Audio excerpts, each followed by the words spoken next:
오늘 밤에 이제 미국에서 고용지표가 나왔는데 11월 고용지표는 예상보다 탄탄했고 금리 인하에 대한 기대가 이제 물거품이 되었다는 얘기예요. 그 고용지표를 보니까 연방준비제도의 어떤 공격적인 긴축에도 불구하고 미국의 일자리 상황은 예상보다 얼마나 좋았냐면 11월 비농업, 그러니까 뭐 서비스나 어떤 제조업 자리에서 26만 3천 개가 증가했다고요. 그래요.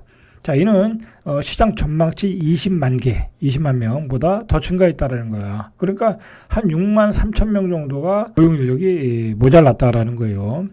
자, 앞서 10월 일자리는 28만 4천 개. 자, 10월보다는 좀 줄어들었죠. 아무래도 이제 경기 침체로 가니까. 자, 여가 및 접객 업종의 일자리는 한 8만 8천 개 늘었고, 의료는 4만 5천 개, 정부는 4만 2천 개, 건설은 한 2만 개, 실업률은 전달과 똑같은 한 3.7% 정도. 그러니까 실업률이 늘질 않고 오히려 사람이 모자르다라는 거예요.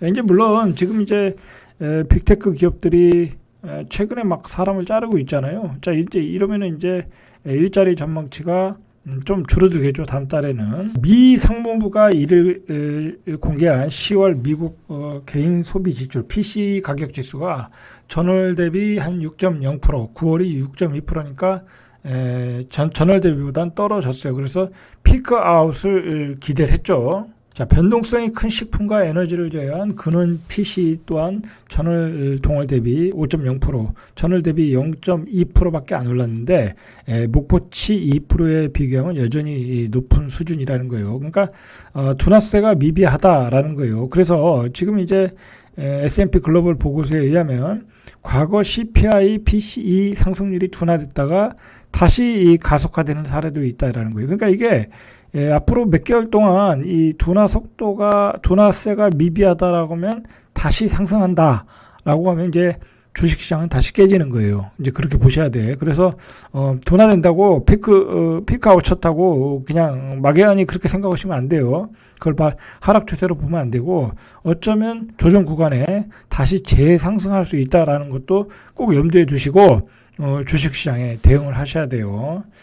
주식시장은 당분간 박스권 장세예요. 어느 정도 올라갔다가 박스권 장세라 앞으로 내년 최소한 내년도까지는 큰 시세를 내질 못해요. 이제 그렇게 대응하기 위해서는 이런 지수들을 잘 보셔야 돼. 자, 이 문제는 뭐냐면 임금 인상인데 노동자 임금이 큰 폭으로 뛰었다라는 거야. 사람이 모자르니까 임금을 올려줄 수밖에 없죠. 자, 11월 한 달 동안 시간당 임금이 0.6% 상승. 시장은 한 0.3%를 올려줄 거라 예상했는데 0.6%가 올라졌다는 거야. 참, 미국은 이런 걸 참 조사를 잘해요. 임금은 전년 대비 5.1% 오르며 예상치 4.6%를 크게 상회했다라는 거예요. 자, 미주의 알렉스 펠레 이코노미스트는 이는 노동시장이 여전히 너무 타이트해 매우 점진적으로 냉각되고 있다는 것을 보여주는 것이라며 이는 경제 회복력이 있기 때문에 더 많은 금리 인상과 제한적 정책을 더 오래 견딜 수 있다는 것을 시사한다. 이 얘기는 뭐예요? 이제 경제가 아직도 회복력이 강하기 때문에 물가가 떨어지지 않는다. 그러니까 이제 금리 인상 정책이 지속될 수밖에 없다라는 얘기예요. 이게 우리가 일반적으로 생각하는 내년 정도, 내후년 정도의 금리 인하가 해결이 나오지 않겠냐 그렇게 생각을 하는데 그게 그렇지 않다라는 거예요. 지금 수치들을 보니까 임금 인상이나 고용시장이나 그리고 전문가들 이야기를 다 퍼즐을 맞춰보니까 굉장히 고금리가 유지될 수밖에 없다. 자, 거기에다가 원자재는 그리고 가장 큰 거는 이제 미중러의 패권 전쟁이잖아요. 자, 그러다 보니까 이거 자원 가지고 싸우고 있잖아, 지금. 물가가 떨어지기가 어려운 생태계가 돼버렸다. 자, 최근 3개월 동안에 하락세를 나타냈던 에너지 가격이 다시 오르고, 러시아 원유의 금수 조치, 그리고 또 이제 중국이 이제 거의 바닥을 쳤잖아요. 주식도 바닥을 치고 이제 다시 올라가고 있잖아요. 중국 경제가 회복하면 원유 값이 또 올라갈 거야. 원자재 값이 또 올라가고, 자, 그러면 이제 물가는 또 올라갈 요인이 많겠죠. 그리고 역시 높은 임금 상승률이 미국의 물가에 상방 압력을 주고 있고, ADP 전미 고용 보고서에 따르면 11월 민간 부분의 임금이 전년 대비 7.6% 상승했다라는 거야. 이게 그러니까 물가보다 임금이 더 올라가고 있다라는 거야. 인플레이션이 지금 심각하다라는 얘기예요. 자, 프린시펄 에셋 매니지먼트 시마샷 최고 전략가는 정책금리가 375 베이스 인상된 후에도 26만 3천 개의 일자리가 추가된 것은 정말 장난이 아니다. 노동시장이 매우 뜨겁고 연준이 정책금리를 계속 인상하도록 압박을 가하고 있다. 그러니까 이게 연준에서 이야기하는 거를 그대로 믿으면 안 되고 사실 이런 이야기들을 우리가 조금 근거로 해서 앞으로 대응을 하셔야 돼. 응? 고용시장의 일자리가 늘어나고 있다. 응? 늘어나고 있다. 그 얘기는 사람을 못 구하고 있다. 임금이 올라가니까 임금이 7.6% 정도 올라가니까 금리는 뭐 계속 상방 압력을 받을 수밖에 없다. 자, 그렇게 보시고 시장에 대응을 하셔야 돼요. 토마스 바킨 리치먼드 연방준비은행 총재가 노동공급은 계속 제한적일 것이다. 수요를 균형 있게 되돌리려는 연방준비제도의 노력은 쉽지 않을 것이다 라는 거예요. 이건 뭐냐면 지들이 돈을 막 엄청나게 풀었으니까 이제 사람들이 돌아오질 않는 거야. 일자리로. 그러니까 이게 긴축을 해야 되거든. 딱 긴축을 하면 경기 침체가 오잖아. 그러니까 이러지도 못하고 저러지도 못하는 거야. 자, 그래서 요즘 나온 통계가 한 50대 뭐 이제 기본적으로 20, 30대는 인구 감소 때문에 생산이 가능한 인구가 부족한 추세이고 그나마 이제 50대는 인구가 많잖아요. 예전에 베이비붐 세대니까. 자, 그 사람들이 코비드 이후에 다 많이 빠져나갔다는 거야. 일자리로 돌아오지 않고 있다라는 거야. 실업급여를 받으면서 집에서 놀고 있다라는 거죠. 자, 적은 수의 노동자는 성장을 위축시키고 인플레이션을 압박할 것이다 라고 이야기했다라는 거야. 이 리치먼드 연방준비위원회 총재가. 이게 연준이 바라보는 어떤 그 시장의 판단이에요. 자, 코로나19 팬데믹 이후에 확장 재정. 그러니까 이게 유동성 완화 때문에 노동력 부족 현상은 당분간 지속될 것이다. 그러니까 방법은 하나밖에 없어. 긴축. 금리 올리는 것밖에 방법이 없어. 금리를 올리면 어떻게 되겠어요? 그 렌트비가 올라갈 거 아니야. 그 집값이 모기지 금리가 올라갈 거 아니야. 그럼 빚을 갚으러 나올 거 아니야. 집에서 놀고 있는 노동자들을 집 밖으로 끌어낼 수 있는 거, 노동 현장으로 끌어낼 수 있는 것은 결국은 금리 인상, 긴축밖에 없다니까. 그러니까 결국은 그렇게 갈 수밖에 없다니까. 결국은 경기 침체를 가야 이 시장은 살아나는 거야. 참 역설적이죠. 그런 거 보면. 자, 그래서 내년에는 경기 침체가 온다. 그런 얘기를 하는 거예요. 그러니까 그 경기 침체가 오는 것은 뭐 당연한 거로 받아들이고 대비를 하셔야 돼. 그러니까 부동산 시장은 당연히 안 좋은 거지, 내년에는. 그죠? 그렇잖아요. 지금 당연한 거잖아요. 지금 거시 경제로 봐도 노동시장의 지금 구조로 봐도. 자, 바뀐 총재는 그러면서 출산율이 낮아지고 있다. 베이비붐 세대는 노동력으로서 늙어가고 있다. 그렇죠? 20, 30대는 출산율이 낮아지고 베이비붐 세대는 늙어서 일을 안 하려고. 자, 그 미국 같은 데는 또 실업급여가 좋잖아요. 자, 우리도 뭐 연금만 잘 나오면 사실 일을 안 하려고 그래요. 자, 그리고 팬데믹 집으로 갔던 퇴직자들은 돌아올 것 같지 않다라는 거예요. 그리고 이민 정책은 실질적으로 바뀔 것 같지 않다. 예전과 같이. 자, 그러니까 노동력 부족 현상이 나타나고 있다. 미국에서.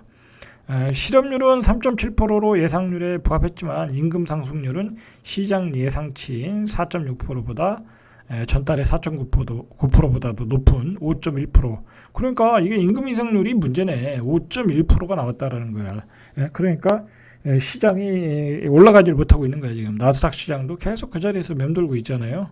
자, 이런 수치들이 안 좋게 나와야 앞으로 금리 인상을 하겠구나. 금리 인하를 하겠구나. 예측 가능한 수치들이 나와야 되거든요. 안 나오니까 시장이 계속 옆에서 버벅거리고 있는 거예요.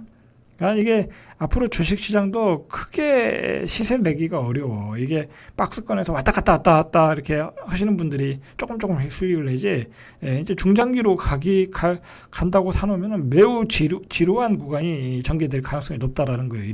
이런 수치들을 보면. 이제 이런 상황, 인플레이션은 계속 지속된다. 임금 인상 때문에. 금리는 계속 고금리를 유지한다. 그러면 시장의 어떤 반응, 주식시장은 인플레이션 압박에는 이제 어느 정도 적응을 했어요. 적응을 하고 이제 희망적인 시그널이 나오길 기다리고 있는 거야. 자, 문제는 이제 경기 침체가 계속 된다라는 거잖아요. 이제 경기 침체로 갈 수밖에 없잖아요. 고금리로 자꾸 이게 고금리가 지속되면, 기간이 길어져 있으면 경기 침체로 갈 수밖에 없어. 그러니까 앨런 머스크 같은 사람이 빨리 금리 내려라라고 막 소리 지르는 거 아니에요. 근데 뭐 그게 그 사람 말대로 되겠어요? 지금 거기서 금리 내렸다가는 미국 경제는 파탄이 되는 거야.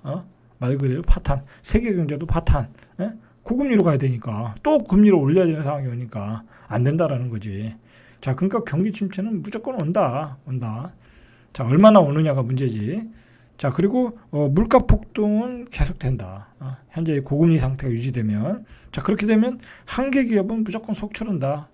벌써 지난주에 지방 건설회사 또 하나 부도났죠. 한계 기업이 나올 수밖에 없어요. 그게 이제 건설업체에서 먼저 나올 가능성이 높겠죠. 그리고 자영업자들 대출 많이 받으신 분들 벌써 막 그 부도가 나고 시작했죠. 그리고 자영업이 또 안 될 거 아니야. 경기 침체가 되면. 자, 그러니까 지금 굉장히 집값은 버블이잖아요. 아직도 많이 빠지진 않았잖아요. 서울 같은데. 서울 같은데 보면 정말 아직도 말도 안 되는 가격대가 너무 많아. 진짜 제가 보기에는 한 7, 8년 빠질 수도 있어. 안 빠져도 그 가격을 유지할 수가 없어. 서울 같은데. 제가 이제 나중에 이야기하겠지만. 어쨌든 그 버블의 가격을 유지하려고 하면 이제 고금리 유지를 해야 되니까 이제 못 버티는 매물들은 나올 거고. 그리고 이제 중도금 자체도 이제 고금리를 적용해야 되기 때문에 이제 고금리의 미분양이 증가하고. 그러니까 시장은 아무리 생각해도 안 좋아. 2023년 이 부동산 시장은 매물이 폭증할 가능성이 높다. 아무리 봐도 이게 시장이 안 좋아. 지금 제가 봤잖아요. 뭐 틀린 얘기 한 게 없잖아. 구체적으로 봤잖아. 한두 가지의 문제가 아니라 여러 가지가 이게 혼합돼가지고 그리고 이게 전체적으로 어떤 고용시장의 어떤 구조의 문제 같아. 저출산의 고령화, 거기다 세계화 붕괴, 뭐 그런 것들이 이 세계 경제를 압박하고 있다라는 거예요. 그러니까 세계 경제는 본격적인 그 침체 국면으로 분명히 가고 있고, 부동산 시장은 그 경기 침체가 오면 아주 직격탄을 맞는다.